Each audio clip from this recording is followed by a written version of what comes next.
I've already done videos on why I think conservatives and leftists are both hypocrites for having kids, and the next group in society I want to focus on are climate activists or environmentalists. So there are a few reasons why I think environmentalists and climate activists are hypocrites for bringing a new child into the world.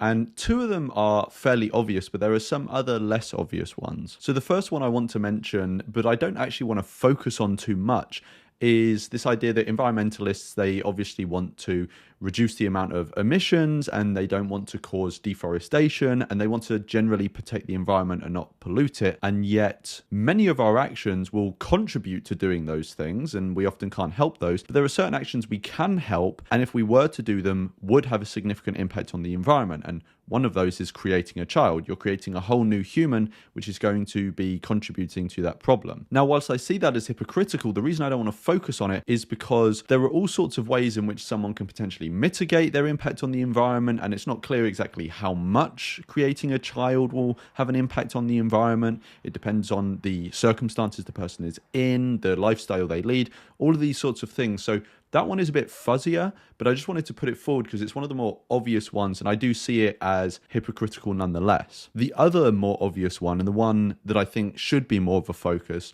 is the idea that obviously climate activists and environmentalists are really concerned about the harm that climate change and general environmental degradation is going to impose on humans, but also non-human animals. And this is why they're doing their activism. These environmental-based harms will be things like the general pollution in the air, in the water, sea level rise, the increasing likelihood of extreme weather events, all sorts of harms, innumerable ones that I'm not going to be able to list here. And what do we do when we create a child into the world? We bring someone into a world where they could very likely fall victim to all of those harms that are a result of our destruction of the environment. That is to say nothing of all the other harms in life that aren't related to the environment. Those are a valid enough reason not to create someone.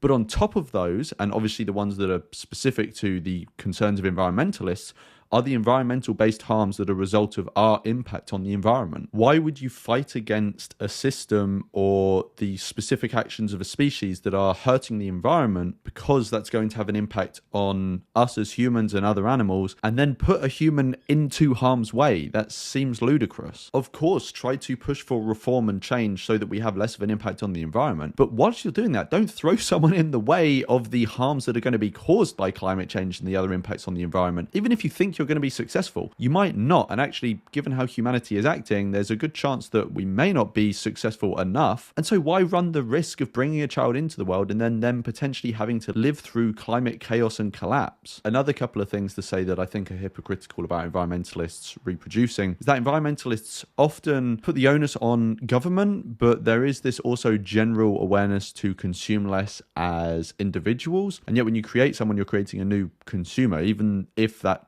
child doesn't consume as much as the average, say, you're still creating a new consumer for no reason out of nothing. But actually, speaking of governments, one of the things that a lot of environmentalists do, and this really came about, I think, at least for me anyway, with movements like Extinction Rebellion, is this onus on the system, on governments, on corporations to do their part, to act responsibly. There's this big message that the governments have not been acting in a responsible way. In fact, they've been really irresponsible by allowing new, for example, oil rigs or new drilling licenses for oil. And they say this is really irresponsible behavior on the part of the government, also on the part of companies as well. But then these very same environmentalists go and create a child which is completely irresponsible within the context that they're operating in. Like I said, you're scared of all these harms that are going to come from climate collapse, and that you're creating a child into that to potentially suffer from those harms. This is completely irresponsible. And so yes, obviously we should point out where government and corporations are being irresponsible, but when we point at someone else, there are fingers pointing back at us. We do need to reflect on our own behavior here. And also, not to say that every individual has to be perfect. We all screw up sometimes and do things which aren't the best things to do. But creating a whole new person into the world where there's a potential environmental collapse coming, this is a big boo-boo. If you create a child and you're saying that the government has been massively irresponsible and they are gambling with our future, your child could just say the exact same thing about your decisions. So that's another element as to why I think environmentalists who reproduce are hypocrites in that respect. Let me know if there's any other ways that you think environmentalists or climate activists are hypocritical in their reproduction. Let me know in the comments below, and I'll see you in the next one.